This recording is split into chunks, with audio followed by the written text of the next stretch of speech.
사랑하는 성도 여러분, 한 주간 평안하셨습니까? 지난 한 주간 사시면서 경험했던 기쁨 혹은 힘든 일들 어디서 온 것이었나요? 대부분이 관계에서 온 것이 아닙니까? 요즘 많은 사람들이 세상 사는 게 너무 힘들다, 삭막해졌다, 살벌해졌다, 그런 얘기를 하는 사람이 점점 많아지고 있는데 그 원인이 어디일까? 성경적인 관점에서 본다면 그 원인은 하나, 바로 관계의 단절에서 온 것이다, 그렇게 말할 수가 있을 것입니다. 우리 하나님께서 천지 만물을 창조하신 다음에 엿새 동안 창조하시고, 창조하실 때마다 마지막에 후렴처럼 하시는 말씀이 있었어요. 그게 뭐예요? 하나님이 보시기에 좋았더라. 늘 그렇게 말씀하셨는데, 천지 만물을 다 창조하신 다음에 우리 하나님께서 보시기 좋지 않은 게 있었다라고 말씀하는데, 여러분 그것이 무엇인지 아십니까? 창세기 2장 18절을 보면 여호와 하나님이 이르시되 사람이 혼자 사는 것이 좋지 아니하니 내가 그를 위하여 돕는 배필을 지으리라 하시니라. 천지 만물을 창조하신 다음에 하나님이 보시기에 다 좋았는데 좋지 않은 게 한 가지가 있는데, 그게 뭐냐? 아담이 혼자 사는 것이 좋지 아니하기 때문에, 그래서 그의 아내 하와를 만들어 주시고 가정을 만들어 주셔서 행복한 삶을 살도록 허락해 주셨던 것입니다. 이것은 단지 그냥 결혼에 대한 얘기만이 아닙니다. 이것은 우리 모든 인간이 이 땅에 어떻게 살아가느냐의 존재 양식에 대한 말씀으로, 우리 인간은 혼자 사는 것 하나님 보실 때 좋지 않게 보시는 거예요. 우리 모두는 더불어 살아가도록 창조된, 더불어 함께 사는 존재가 바로 하나님의 창조 섭리라고 하는 사실입니다. 그래서 마틴 칼 바르트라고 하는 신학자는 우리 인간의 존재를 단적으로 우리 인간은 타자를 위한 존재다, man for others라고 그렇게 말하고 있어요. 여러분 한자도 보세요. 사람 인자를 어떻게 씁니까? 사람 인자를 이렇게 쓰잖아요. 사람은 혼자 사는 것이 아니라 어느 하나도 무너지게 되면 다 무너지게 되는 거예요. 함께 더불어 살아가도록 그렇게 만들어진 존재다, 그런 얘기지 않습니까? 그런데 여러분 창세기 2장에 이런 아름다운 에덴 동산이 창세기 3장에 오면서 바로 죄가 들어옴으로 말미암아 저들의 모든 관계가 단절되는, 여러분 죄는 단절을 가져오는 거예요. 세퍼레이션을 가져오는 겁니다. 그래서 죄가 들어옴으로 말미암아 저들은 하나님을 두려워하게 되는 거예요. 하나님 예배 드리는 게 싫어. 하나님과의 관계 단절이 오게 됩니다. 죄가 들어옴으로 말미암아 두 번째로 부부 사이에 대판 싸움이 벌어지게 됩니다. 당신 때문에 이런 사고가 났잖아. 세 번째로 자연 만물과 단절이 오게 되는, 자연의 저주가 오게 되는 이런 아픔을 경험하게 됩니다. 여러분 그래서 하나님을 떠난 사람들의 특징이 뭐예요? 하나님 싫어하는 거야. 하나님 떠난 사람들은 가능하면 서로 같이 어울려 사는 것을 싫어하는 거야. 가능하면 혼자 살려고, 관계 맺고 사는 것을 싫어하고 멀리하고, 여러분 그래서 오늘날 이 수많은 우울증, 이 많은 이 불안, 모든 질병이, 정신적인 질병이 찾아왔다고 전문가들은 얘기하고 있지 않습니까? 그러나 사도행전 1장에서 약속하신 성령이 2장에 임하게 되면 초대교회 그전과는 전혀 비교할 수 없는 새로운 공동체가 탄생하게 되었는데요. 여러분 초대교회는 지금으로 비교한다면 아주 초라한 곳이었어요. 초대교회는 무슨 성경책이 있었던 것도 아니고, 무슨 건물이 이렇게 있었던 것도 아니고, 우리처럼 준비된 사역자가 있는 것도 아니었는데, 겉으로 본다면 우리와는 비교가 안 되지만 정말 그 안에 들어가게 되면 너무 부러운 거 있죠. 왜? 거기는 예배에 감격 있고, 기도에 놀라운 능력이 있고, 말씀을 사모하는 사모함이 있게 되고, 또한 저들이 기도하고 나가면 기사와 표적이 일어나게 되는 놀라운 사랑의 능력의 공동체였고요. 뿐만 아닙니다. 저들 안에 성도들이 서로 뜨겁게 사랑하는, 정말 어떻게 이렇게 사랑할 수 있을까라고 하는 천국의 기쁨을 저들이 맛보고 있는 것을 볼 수가 있습니다. 물론 초대교회도 갈등은 많았어요. 사도행전 5장에 보면 아나니아 삽비라 사건이 있게 되죠. 6장에 가면 히브리파와 헬라파 과부들이 구제 때문에, 돈 때문에 갈등이 일어나게 되지만, 그러나 그 갈등 때문에 초대교회 공동체를 포기하지 아니하고 초대교회는 공동체를 통하여 세계 선교의 사명을 감당하게 된 것입니다. 할렐루야. 자, 이제 우리 그러면 예루살렘 초대교회를 한번 문을 열고 들어가 보실까요? 먼저 본문 46절의 말씀입니다. 날마다 마음을 같이하여 어디에? 성전에 모이기를 힘쓰고 또 집에서 떡을 떼며 기쁨과 순수한 마음으로 음식을 먹고. 보세요. 그러니까 여러분, 초대교회는 이렇게 함께 우리가 모여서, 많은 사람이 모여서 드리는 이런 공적인 예배도 있었고, 성전 예배가 있고, 주중에는 집집마다 모여가지고 집어서 떡을 떼며 순전한 마음으로 서로 교제하는 그런 모임이, 소그룹 모임이 있었구나라고 하는 것을 볼 수가 있죠. 여러분, 초대교회는 주일 예배, 대예배만 있었던 게 아니에요. 날마다 저들은 함께 주님 앞에 예배드리고, 또한 흩어지면 집집마다 함께 모여가지고 셀 예배, 가정 예배를 드리게 되었다고 하는 것을 볼 수가 있고, 그래서 성전에 모이기를 힘쓰고 또 주중에는 집에서 떡을 떼는 귀한 셀 모임을, 소그룹 모임을 가졌던 것입니다. 우리 교회가 두 날교로 비상하는 교회다, 우리는 주일 예배와 주중 셀 모임을 두 날교로 비상하는 교회라고 하는 것은 무슨 특별한 우리 교회가 창의적으로 만든 것 아니에요. 여러분, 교회 생활할 때는 새로운 창의적인 것 조심해야 돼요. 우리는 도리어 옛날 과거로 돌아가야 돼요. 우리 교회가 지금 하는 것들은 초대교회 영성을 회복하기 위해서. 그래서 우리 교회는 두 날교로 비상하는 주일 예배와 주중 셀 모임에, 소그룹 모임에 승리할 수 있기를 주님의 이름으로 축원합니다. 여러분, 예루살렘 그 교회에 소그룹 모임이 있었다고 하면 한번 생각해 보세요. 이렇게 함께 모일 때는 뭐 서로 누가 누군지 알 필요도 없는 것이고, 누가 내 모습을 알 수 있는 것도 아니고, 그런데 예루살렘 교회 공동체 안에는 언어가 다른 사람들, 문화가 다르고 수준이 다르고 이런 사람들이 다 함께 모였을 거 아니에요, 그죠? 우리도 마찬가지로 여러분이 이렇게 주일날 대그룹으로 함께 모여서 예배 드리는 것 그렇게 어려운 거 아니에요. 그러나 여러분이 주중에 소그룹 모임에 들어가게 되면 여러 가지 많은 갈등의 요인이 생기게 되는, 왜냐하면 소그룹 모임에 가서는 나를 더 이상 숨길 수가 없는 거야. 나의 약점도 드러나게 되는 거야. 서로의 민낯을 드러내게 되니까. 그러니까 어떤 때 보면 저 사람은 내하고 수준이 안 맞는 사람,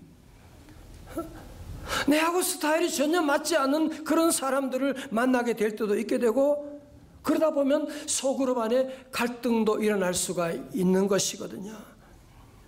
그래서 어떤 사람 말하기를 공동체는 지상에서 가장 안전한 곳이면서 가장 위험한 곳이기도 하다.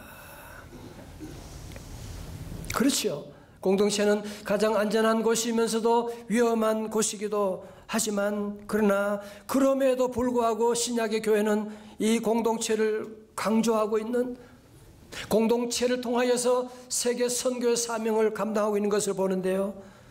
오늘 보면 특별히 42절의 말씀 바로 앞에 41절에 보니까 베드로가 설교를 합니다. 회개하고 죄사함을 받으라 설교했더니만요, 거기 그날에 믿는 자의 수가 3,000이나 더하더라. 여러분, 초대교회는 3,000, 5,000명 수많은 사람들이 주님의 교회로 돌아오게 되었으니까 이때 셀 리더와 또 새가족부가 얼마나 바빴겠냐 말이죠. 여러분 보세요. 이렇게 수많은 사람들, 배경이 다르고 문화가 다르고 언어가 다르고 수준이 다르고 스타일이 다른 사람들이었지만 그 많은 사람들을 하나로 묶는 것이 있었는데 그것이 바로 무엇이냐면 사랑의 끈이라고 하는 것이거든요. 사랑의 공동체라고 하는 것이거든요. 여러분 44절 말씀 읽으면서 우리 모두도 다시 한번 이런 공동체에 대한 꿈을 꿀 수 있기를 주의 이름으로 축원합니다. 보세요. 44절입니다. 믿는 사람이 다 함께 있어 모든 물건을 서로 통용하고, 이제는 내 것이다 네 것이다 그런 개념이 없어지는, 모두가 함께 서로 물건을 공동으로 사용하는. 45절에 또 재산과 소유를 팔아 각 사람의 필요를 따라 나누어주며,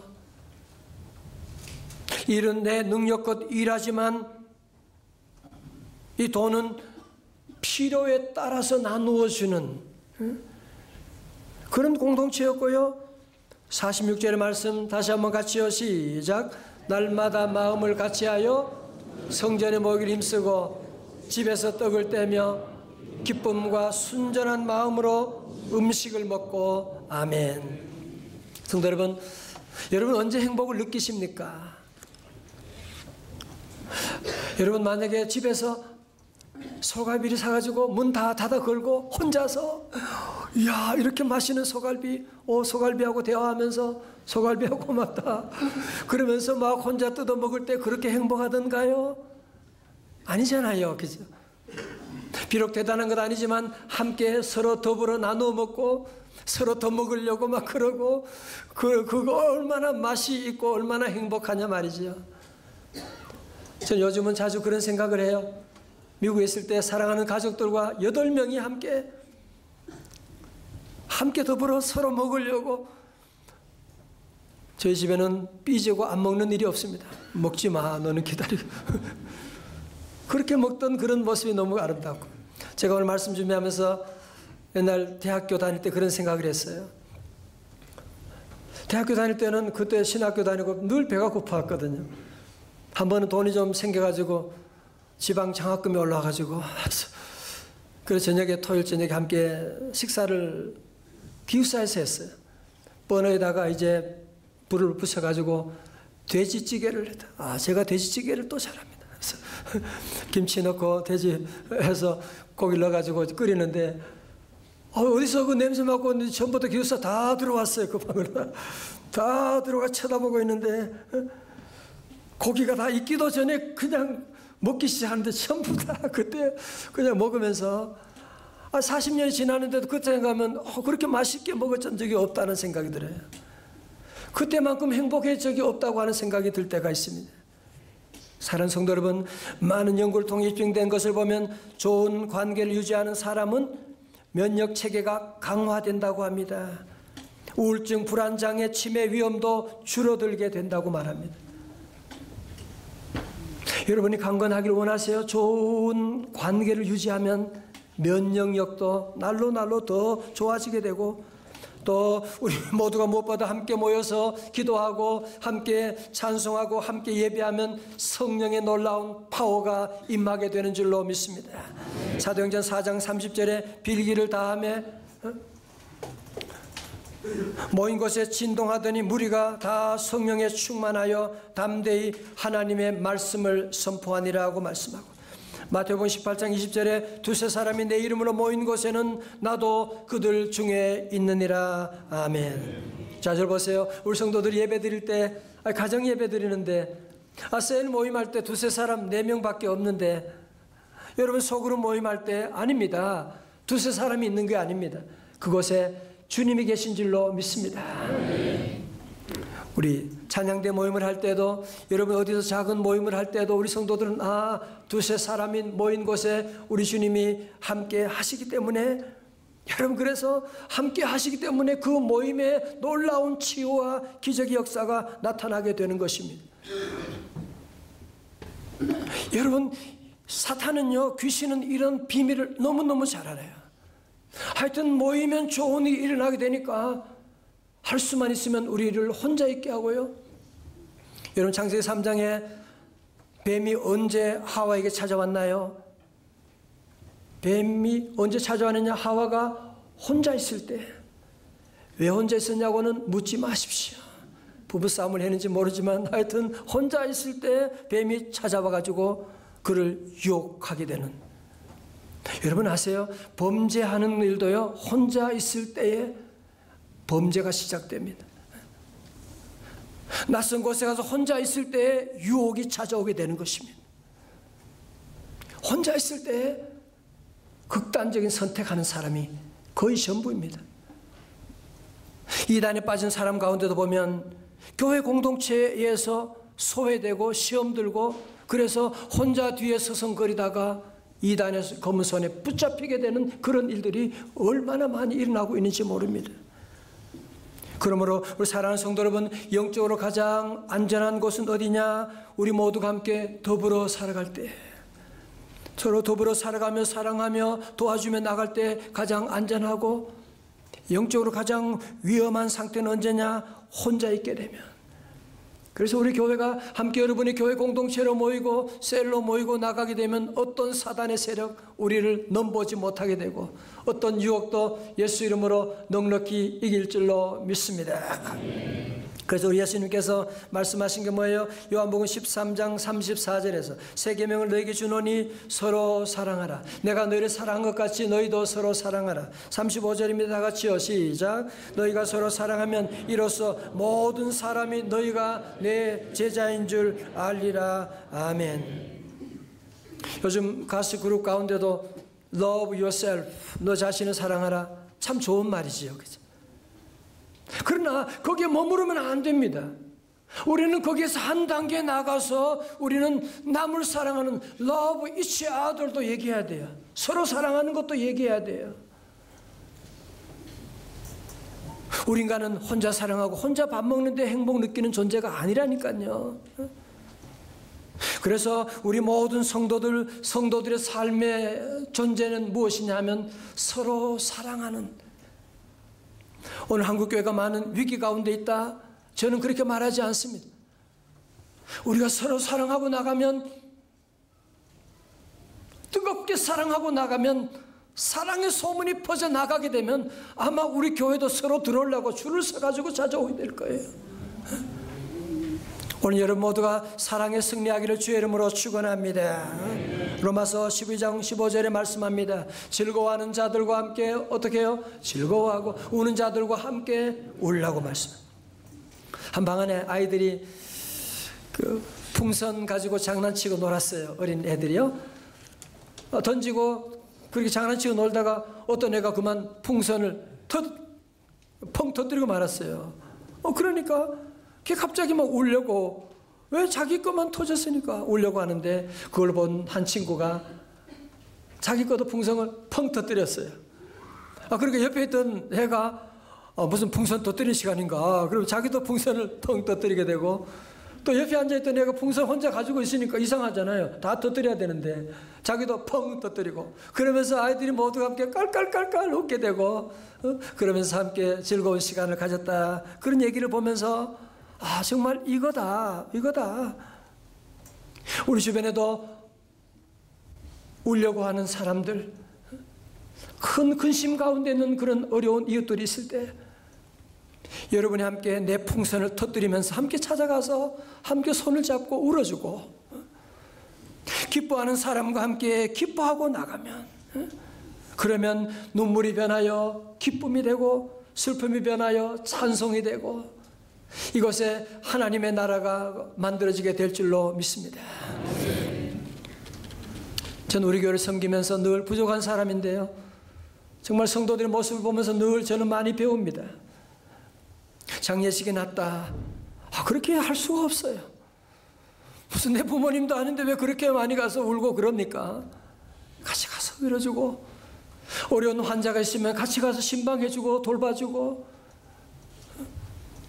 겨울 성경학교 할 때도 그 많은 아이들 그 음식 만드는 게 보통 일이 아니잖아요. 간식도 만들어야 되고, 근데 얼마나 맛있게 와서 모두가 함께 기쁨으로 섬기고 나가는지, 정말 나는 못할 텐데 저분들은 정말 훌륭하신 분들이구나. 여러분, 그것이 바로 우리 믿는 성도들이 할 일이고, 아이들이 막 그러더라고요. 교회 밥이 맛있어요. 그러면서 애들이 밥을 안 남기고 얼마나 잘 먹는지 모릅니다. 여러분 다 아시는 것처럼 산업 후기 사회가 되어서 포스트 모더니즘 사회 가운데는 해체 현상이 나오잖아요. 모든 권위도 해체되는 거예요. 아버지, 대통령, 권위가 다 해체되는. 이제는 가정도 해체되는. 여러분 보면, 저도 보면 그렇더라고요. 저희 집안 식구들이 전부 다 뿔뿔이 다 흩어져 있어요. 전 세계에 흩어져 있고 지방에 계시고 지금 저와 집사람 둘밖에 없어요. 오늘 우리 사회가 점점 산업화되고 또 점점 성공을 추구하면서 나가는, 그러다 보니까 점점 우리 가족도 다 흩어지게 되고 관계마저도 깨어지게 되고 서로 돌아볼 일이 점점 사라지게 되는 그런 여러분이 변질된 지금 공동체가 만들어지고 있지 않습니까? 여러분, 교회 공동체는 어떤가요? 교회 안에도 점점 교회가 대형 교회만 갈수록 전혀 혼자 나와서 혼자 혼밥 먹고 그냥 돌아가는 사람들이 점점 많아지고 있는, 주일 출석은 해야 되니까, 그리고 혼밥하고 교제가 없는 사람들이 점점 많아지고 있다는 사실입니다. 미래학자 최윤식 교수의 글을 보면 미래는 산무 시대가 오는데요, 무관심, 무소속, 무의미 시대가 오는 거예요. 관심이 없는 거예요. 죽든 살든 옆집에 누가 무슨 상관이야. 소속하는 거 귀찮아요. 뭘 자꾸 오라 그래, 귀찮게. 그러다 보니까 우리의 삶은 점점 의미가 없어지게 되는, 혼자 밥 먹는 게 거기에 의미가 있는 게 아니거든요. 그러니까 점점 의미가 없게 되고, 그런 가운데 경제학자 피터 드러커는 그런 얘기합니다. 미래 사회에 모든 관계가 해체되지만 미래 마지막 대안으로 남아있는 그 공동체가 있다면 비영리 기관인 바로 교회 공동체일 것이라고 그렇게 얘기하고 있는. 그렇잖아요. 세상의 모든 조직은, 기관들은 영리, 이익단체이지만 교회는 도리어 우리는 이익이 아니라 하나님의 영광 위에 살아가는 교회이기 때문에, 여러분, 그래서 우리 교회가 마지막으로 우리 교회와 이 민족 가운데 새로운 희망을 던질 수 있는, 질문에 답할 수 있는 그런 교회가 되고 우리 성도들 다 될 수 있기를 주님의 이름으로 축원합니다. 히브리서 10장 24절에 서로 도와봐 사랑과 선행을 격려하며, 25절에 모이기를 피하는 어떤 사람들의 습관과 같이 하지 말고 오직 권하여 그날이 가까움을 볼수록 더욱 그리하자고 말씀. 여러분, 말세가 되면 점점 모이기를 피하는 사람들이 점점 늘어나게 될 것입니다. 요즘 세대 보면 어떤 사교인들은 소그룹 모임에 나가는 것이 부담스럽게 다 얘기하는 거예요. 부담스러워. 그 모임에 가면 가서 뭘 먹으면 또 그러면 우리 집도 오픈해야 되잖아. 나도 대접해야 되잖아. 그리고 모이다 보면 서로의 이런 모습이 드러나게 되고, 그 또 상처받으면 어떻게 해요? 그리고 저 사람은 내하고 스타일이 안 맞아. 내 수준이 아니야. 여러분, 수준이 뭔데 그런 얘기 하세요? 사랑하는 성도 여러분, 이것은 마치 가정이 부담스럽다고 혼자 살겠다고 하는 말과 똑같은 겁니다. 여러분, 행복은 어디서 오는 거예요? 가정에서 오는 거지. 여러분, 새 생명은 어디서 태어나는 거예요? 가정에서 태어나는 거지.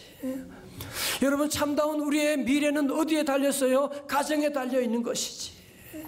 다시 한번 우리 모두가 성령의 능력으로 다시 한번 우리 믿음을 회복할 수 있기 바랍니다. 다시 십자가 돌아가서 자꾸 내 수준, 자꾸 그런 거 따지지 말아요. 내 스타일 그런 얘기하지 말고 함께 우리도 이 사랑 나누면서 다시 조국 민족을 다시 살리는 성령의 새바람 일으키는 저와 여러분 다 될 수 있기를 바랍니다.